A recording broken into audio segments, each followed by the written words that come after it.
Días, perdónenme. Buenos días, hermanos. Un gusto y un honor poder estar aquí compartiendo la palabra de Dios. Hermanos, esta es la última prédica del año. Y normalmente cuando llegamos a estas fechas, la mayoría de las personas hace un balance, ¿no?, en su vida.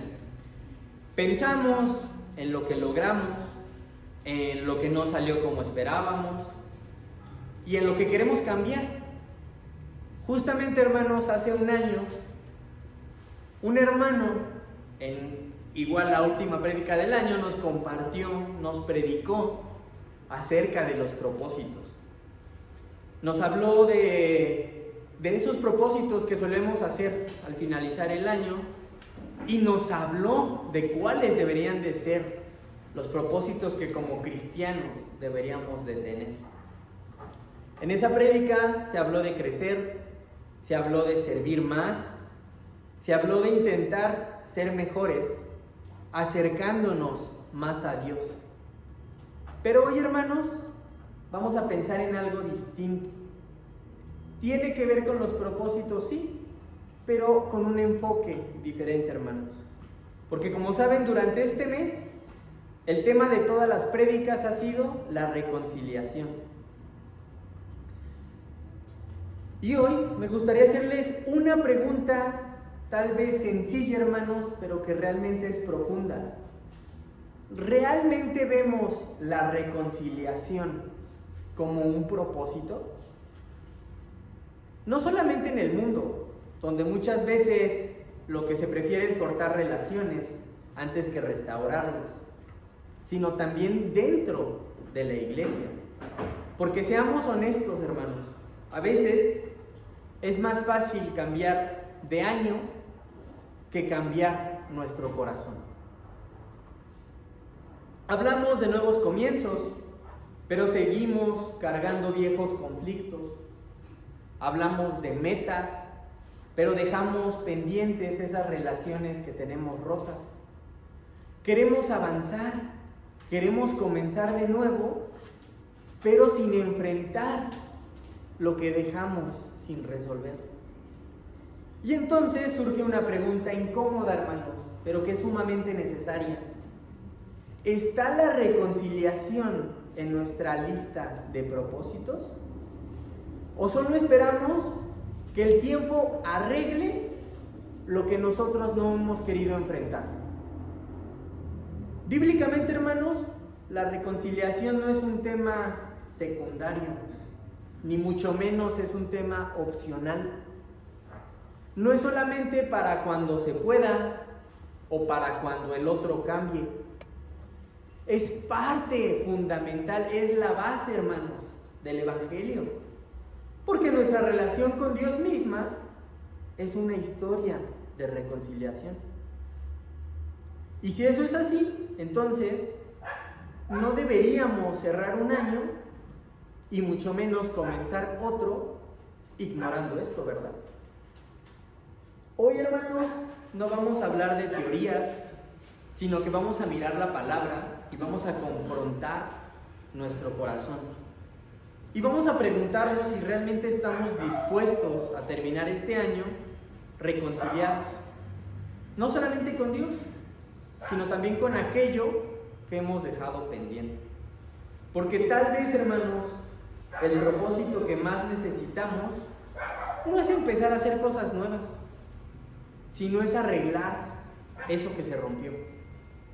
Así que, hermanos, les pido que por favor me acompañen en oración. Así como están en su lugar, acompáñenme. Bendito y amado Padre Celestial, amado Señor, te damos gracias por este día. Te damos gracias, Señor, por este momento que nos das para poder estar aquí reunidos escuchando tu palabra. Amado Padre, por favor, guía cada palabra que salga de este servidor. Úsame como un siervo tuyo, Señor, para poder transmitir el mensaje que tú quieras pasar hoy a esta tu iglesia, Señor.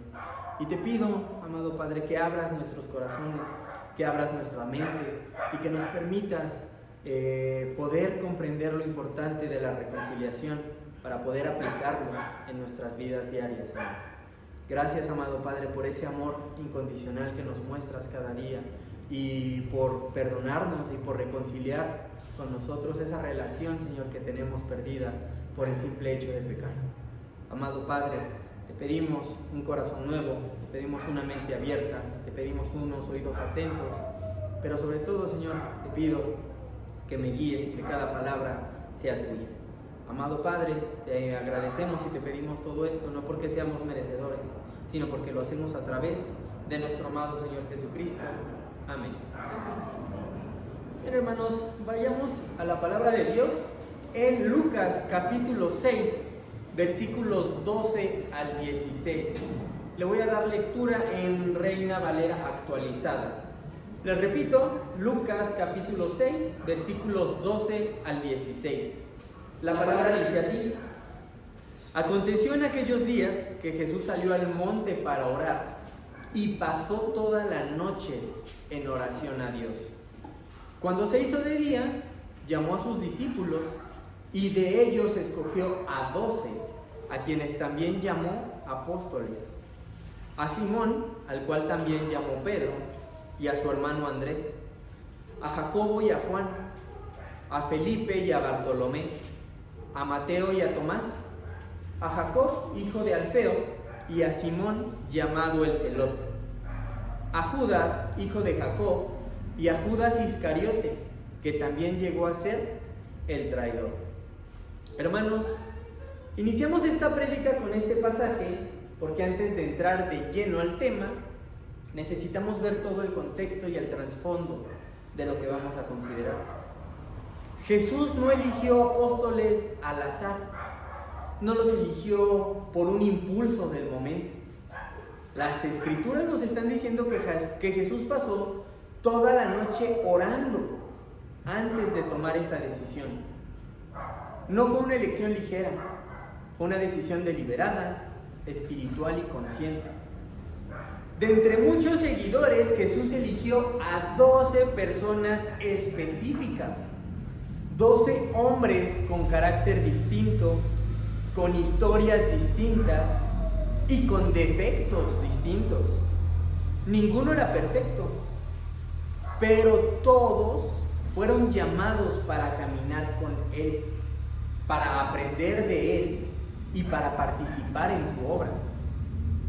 Y entre esos 12 está el último que se menciona en esta lista, Judas Iscariote, de quien el mismo texto nos dice que también llegó a ser el traidor. Eso es importante, hermanos, porque antes de ser el traidor fue escogido. Antes de fallar fue llamado. Antes de romper relación formó parte de él. Judas no se coló, no fue impuesto. Judas no fue un error humano. Jesús lo eligió sabiendo quién era y quién iba a ser en el futuro. Lo llamó por nombre, le dio un lugar, le dio confianza y le permitió caminar cerca de él durante el ministerio del Señor Jesús. Ahí todavía no había traición, hermanos, no había conflicto. Lo único que existía era una relación que en ese punto de Lucas 6 estaba comenzando. Jesús abrió una relación real con Judas desde el principio. Hubo cercanía, hubo confianza, hubo una oportunidad. Judas comió con Jesús, descansó con Jesús, caminó con Jesús, vivió los momentos públicos y también los privados. Estuvo presente cuando Jesús se retiraba a orar y cuando enseñaba en la intimidad a los discípulos.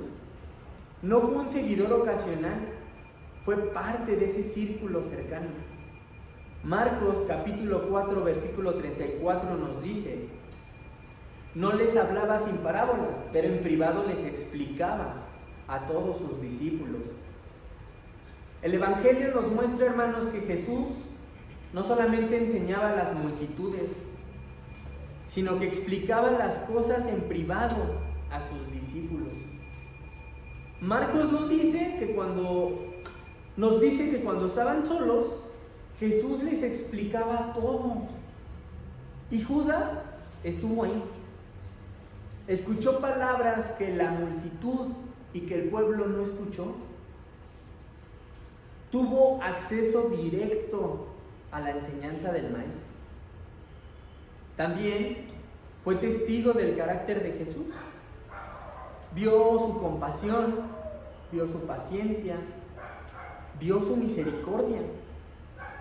Juan nos dice que Jesús amó a los suyos hasta el fin, en el versículo 1 del capítulo 13 de su Evangelio. Y Judas, hermanos, estaba incluido en ese los suyos. En ningún momento fue excluido de su amor. No solamente observó de lejos el ministerio, también participó en él. Lucas capítulo 9, versículos del 1 al 6, dice: reuniendo a los 12, les dio poder y autoridad sobre todos los demonios, y para sanar enfermedades los envió a predicar el reino de Dios y a sanar a los enfermos. Y les dijo: no tomen nada para el camino, ni bastón, ni bolsa, ni pan, ni dinero, ni tengan dos túnicas. En cualquier casa en que entren, permanezcan allí y de allí salgan. Y donde quiera que no los reciban al salir de aquella ciudad, sacudan el polvo de sus pies como testimonio contra ellos. Y saliendo, pasaban de aldea en aldea, anunciando el evangelio y sanando por todas partes. El texto no dice a todos menos a Judas, o a casi todos. Dice a los 12. Judas también fue enviado, hermanos. Judas también predicó. Judas también sanó.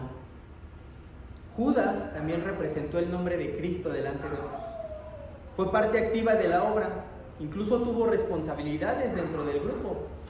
Juan capítulo 12, versículo 6 nos dice que Judas tenía la bolsa llena y llevaba lo que se echaba en ella.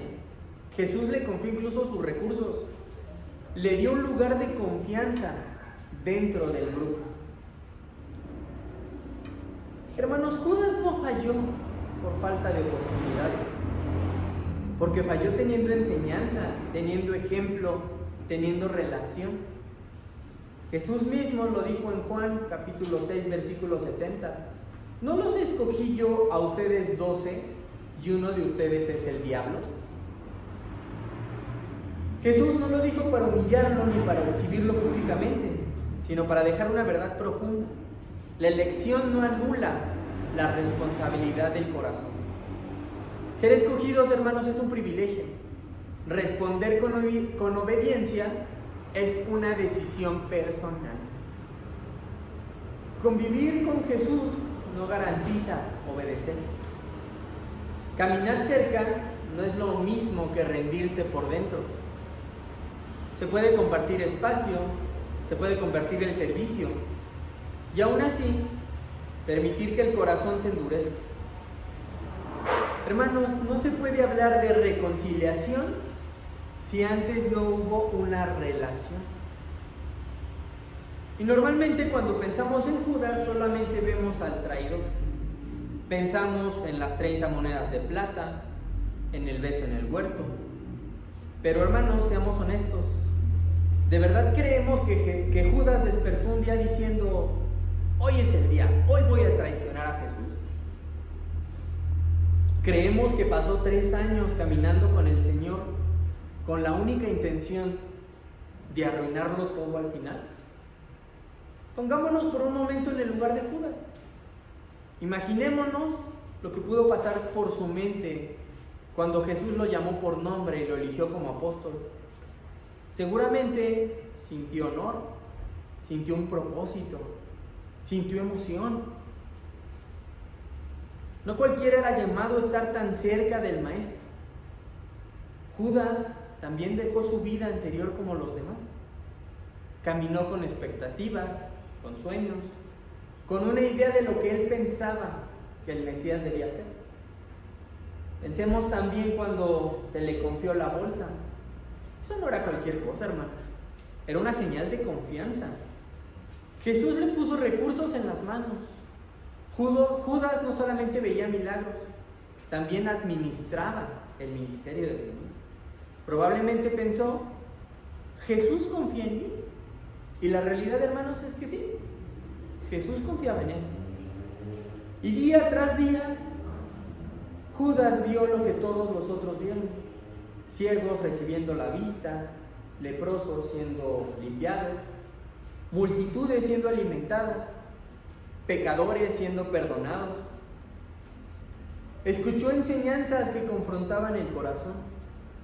Vio la compasión de Jesús, su paciencia, su autoridad, su amor. No era ignorancia, hermanos, no era falta de evidencia. Judas sabía quién era Jesús. Pero viendo todo eso, su corazón no terminó de rendirse. Tal vez esperaba otro tipo de Mesías. Tal vez se frustró cuando Jesús no cumplió sus expectativas. Tal vez empezó a justificar esas pequeñas decisiones internas.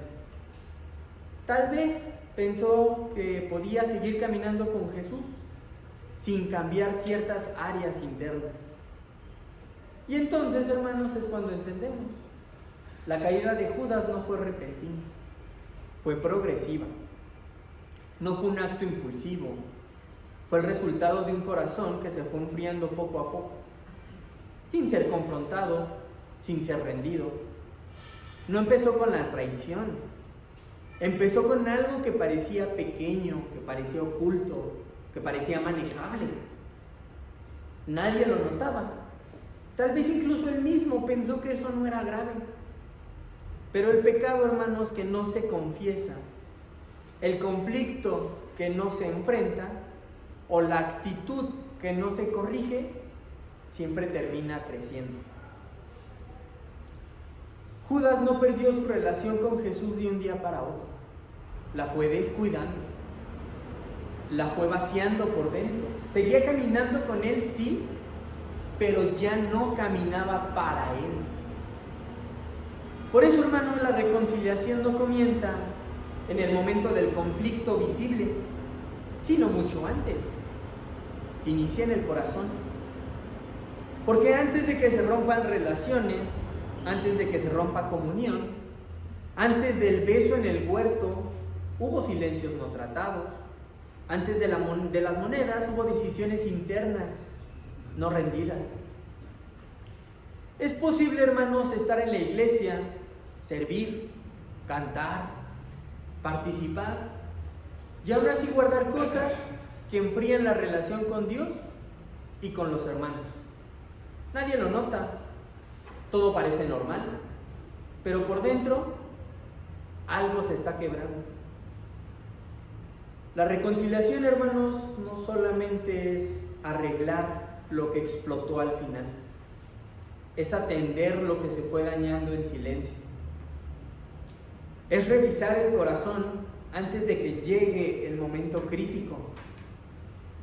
Es no permitir que la distancia interior se convierta en una ruptura abierta. Y con todo esto en mente, hermanos, ahora sí llegamos al momento clave, al punto en donde todo lo que se fue enfriando por dentro salió a la luz. Ese instante en donde Jesús y Judas se encuentran cara a cara por última vez. Mateo capítulo 26, versículo 50. Un texto breve pero profundamente revelado. Dice así: Jesús le dijo: amigo, ¿a qué vienes? Antes de explicar el texto, hermanos, me gustaría que nos detengamos un momento y pensemos en la escena. Jesús está siendo entregado. Sabe exactamente lo que Judas va a hacer. No es sospecha, no es rumor, no es posibilidad. Jesús sabe que en cuestión de minutos va a ser arrestado, va a ser golpeado, va a ser martirizado y va a ser llevado a la cruz. Y aún así, cuando Judas se le acerca, Jesús le dice: amigo. Ahora pregunto, hermanos, y seamos honestos con nosotros mismos. ¿Cómo reaccionamos nosotros cuando ni siquiera estamos seguros de algo que escuchamos? A veces basta con un comentario, con una suposición, con un me dijeron, para que cambiemos el trato, para que levantemos muros, para que hablemos mal, para que empecemos a cerrar el corazón con las otras personas. Jesús no estaba suponiendo nada. Jesús no estaba interpretando señales. Jesús sabía toda la verdad. Y aún así su elección fue hablar con gracia. Eso es lo que hace que esta palabra nos confronte tanto, hermanos. Porque Jesús no reaccionó desde la herida, no reaccionó desde el orgullo, ni desde la defensa personal. Reaccionó desde un corazón que aún estaba dispuesto a reconciliar, aun cuando el otro ya había tomado la decisión equivocada. Nuestras Biblias traducen la palabra de Jesús como amigo en algunas traducciones. Y eso no es incorrecto, pero es importante que entendamos el texto original. En griego, Jesús no utiliza la palabra philos, que es el amigo íntimo, el amigo cercano de confianza profunda, como cuando Jesús dijo, yo ya no los llamaré siervos sino amigos, en Juan capítulo 15, versículo 15. Aquí en Mateo 26:50 la palabra que se usa es etairos, que significa compañero o asociado. Alguien con quien se ha caminado, pero donde la relación ya no es tan cercana. No es un término de afecto profundo, sino que es una palabra realista. Y esto, hermanos, es clave porque Jesús no finge una cercanía con Judas, una cercanía que el mismo Judas ya rompió, pero tampoco lo insulta, no lo rechaza, no le dice traidor, no le dice enemigo. Le habla desde el lugar donde la relación quedó, no como un desconocido, no como un enemigo, sino como alguien que estuvo cerca y que se fue apartando desde dentro. Jesús, hermanos, reconoce que la comunión ya estaba dañada, pero aún así deja la puerta abierta. Su palabra no es de condena, sino es una última oportunidad. Es como si Jesús dijera, fuimos compañeros, caminamos juntos, ¿vas a hacer esto? La reconciliación, hermanos, no niega la ruptura, pero tampoco responde con odio. Jesús habla con verdad, con dignidad y con amor, incluso cuando el otro ya tomó una mala decisión. Hermanos, Judas no solamente tuvo una oportunidad, tuvo varias. Aún en la última cena, Jesús lo sentó a la mesa, compartió el pan con él. Juan nos dice que Jesús le dio el bocado directamente, en Juan capítulo 13, versículo 26. Y en la cultura judía, eso no era un gesto cualquiera, era una señal de honor, era una señal de cercanía. Jesús estaba diciendo sin palabra, todavía estás aquí, todavía puedes decidir. Incluso cuando Jesús anuncia que uno lo va a entregar, no dice su nombre delante de todos, no lo expone, no lo avergüenza públicamente. Le da espacio para reflexionar, para arrepentirse, para detenerse. Jesús no empujó a Judas a la traición. Judas caminó hacia ella, ignorando cada llamado de Jesús. Judas estuvo tan cerca de Jesús hasta el final, que aún después de haber tomado la decisión equivocada, Jesús no cerró la puerta. La cerró Judas cuando decidió no volver, cuando en lugar de arrepentirse, se dejó consumir por la culpa. Y aquí es cuando entendemos algo clave para la reconciliación, hermano. Jesús siempre da la oportunidad, pero no fuerza el corazón. La gracia siempre estuvo disponible para Judas. La respuesta era personal. Y eso sigue siendo igual al día de hoy, porque Dios ofrece reconciliación, pero no la impone. Nos llama, nos confronta, nos habla con verdad, esperando una respuesta. Por eso, hermanos, el peligro no es fallar, porque todos lo hacemos.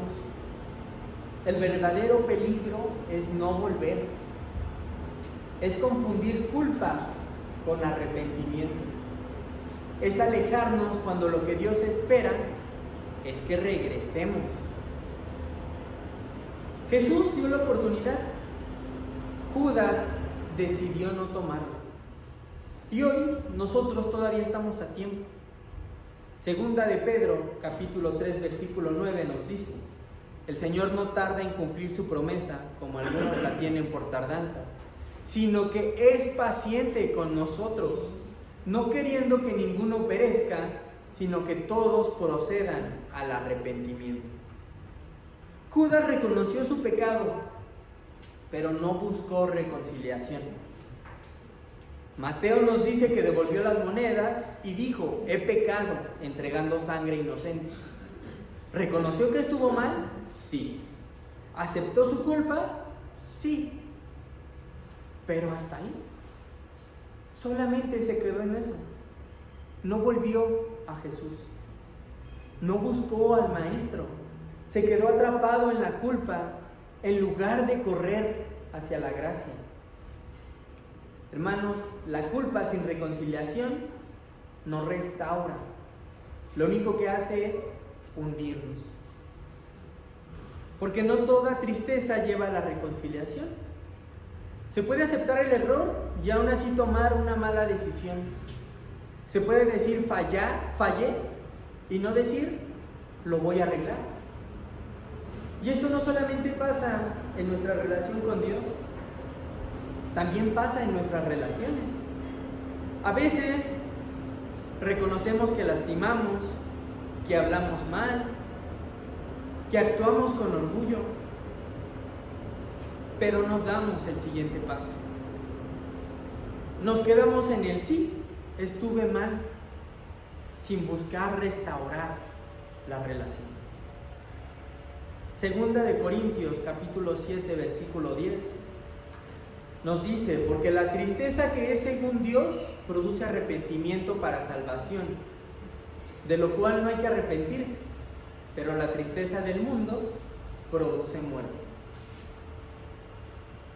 La reconciliación estaba disponible, pero debía de aceptarse. Jesús no cerró la puerta, fue Judas quien decidió no volver.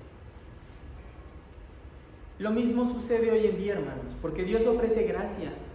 Dios nos está ofreciendo perdón, nos está ofreciendo restauración, pero no nos está obligando a tomarlo.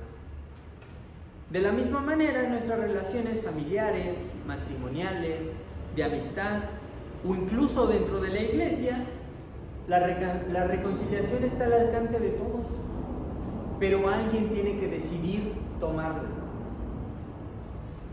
Aquí es donde el texto, hermanos, deja de hablar de Judas y empieza a hablarnos a nosotros. Porque la pregunta ya no es solo ¿por qué Jesús le dijo amigo a Judas?, sino cómo estamos hablando nosotros cuando hay conflictos. ¿Desde dónde hablamos cuando alguien nos falla? ¿Desde la gracia o desde el orgullo? ¿Desde el deseo de reconciliar o desde el impulso de defendernos? Seamos honestos. Muchas veces reaccionamos antes de orar, hablamos antes de escuchar y cerramos el corazón antes de buscar una restauración. Jesús hizo exactamente lo contrario. Aún sabiendo toda la verdad, eligió una palabra que no destruyera del todo lo que había existido. Y del otro lado de la moneda vemos cómo Jesús no negó la realidad de la traición, pero tampoco permitió que el pecado del otro definiera su manera de responder. Eso es reconciliación. No es fingir que no pasó nada, es decidir cómo responder cuando sí pasó. Ahora pensemos en este cierre de año, hermanos. ¿Cuántas relaciones quedaron tensas? ¿Cuántas conversaciones no se dieron? ¿Cuántos silencios se alargaron más de lo necesario? Tal vez no hubo un beso en el huerto, pero sí hubo distancia, sí hubo frialdad, sí hubo palabras no dichas, heridas no sanadas. No basta, hermanos, con reconocer el error si no estamos dispuestos a humillarnos, pedir perdón y buscar restaurar lo que se rompió. A veces preferimos cargar con la culpa antes que enfrentar la incomodidad de una reconciliación. Pero la incomodidad pasa. Las relaciones rotas, si no se atienden, hermanos, permanecen. Hoy todavía estamos a tiempo de volver a Dios, a tiempo de arreglar esas conversaciones pendientes, tiempo de pedir perdón con sinceridad y de perdonar con obediencia. Porque mientras haya vida, hay oportunidad. Y mientras la puerta esté abierta, Dios nos llama a no quedarnos solo con la culpa, sino a dar el paso valiente hacia una reconciliación. Seamos claros, hermanos, a todos nos han fallado alguna vez. Y si somos honestos delante de Dios, también nosotros hemos fallado. Nadie aquí está solo de un lado de la historia. A veces fuimos heridos y otras veces fuimos nosotros los que herimos. Por eso este mensaje nos incluye a todos, sin excepción alguna. Jesús nos enseñó que no hay herida que no pueda ser llevada a la reconciliación cuando hay un corazón dispuesto. No dijo que fuera fácil, pero sí mostró que es posible. Él no minimizó el pecado, pero tampoco permitió que el error fuera más grande que la oportunidad para restaurar. Por eso, hermanos, la pregunta ya no es si hubo una falla, porque eso ya pasó, sino ¿qué vamos a hacer con ella? ¿La usamos como excusa para alejarnos o como punto de partida para reconciliarnos? Jesús fue muy claro cuando dijo en Mateo 18, versículo 15: si tu hermano peca contra ti, ve y repréndele estando tú y él solos. Si te oyere, has ganado a tu hermano. Jesús sabe que la falla va a ocurrir, pero también nos deja claro que la reconciliación debe de ser buscada, no evitada. Judas nos enseña que se puede reconocer el error y aún así perder la oportunidad de reconciliación. Porque no basta con decir pequé si no estamos dispuestos a regresar.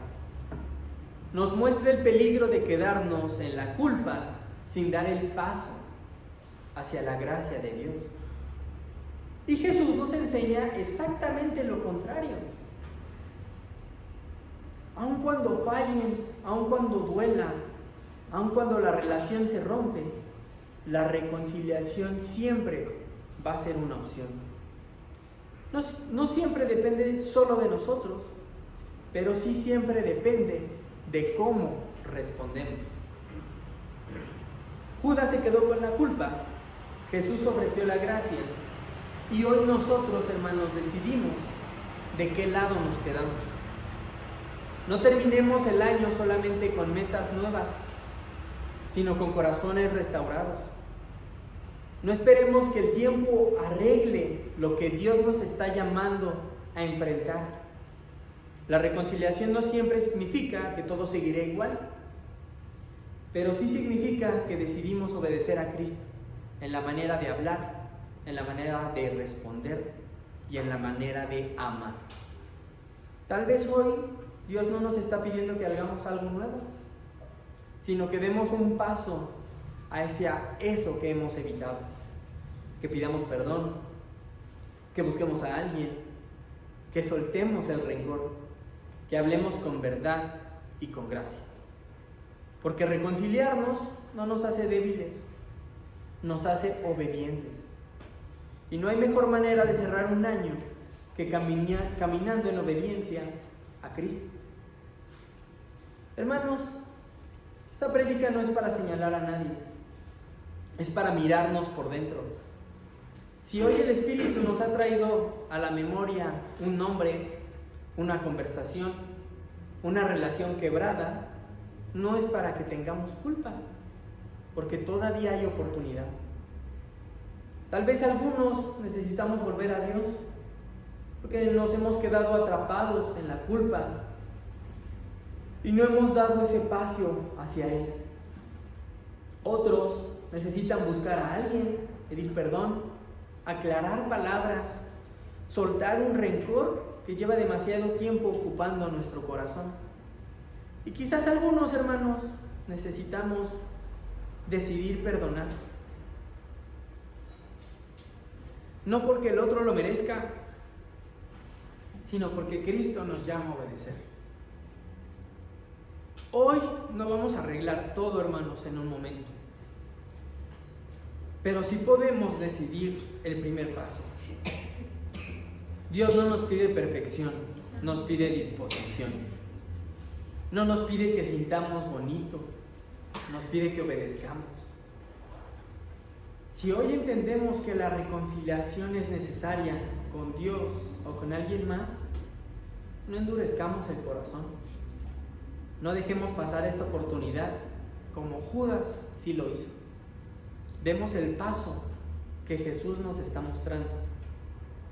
Oremos, hermanos, y pidámosle a Dios un corazón humilde, dispuesto a reconciliarse, dispuesto a obedecer, dispuesto a cerrar este año no solamente con propósitos nuevos, sino con un corazón alineado a Cristo, para que podamos preguntar: amigo, ¿a qué vienes?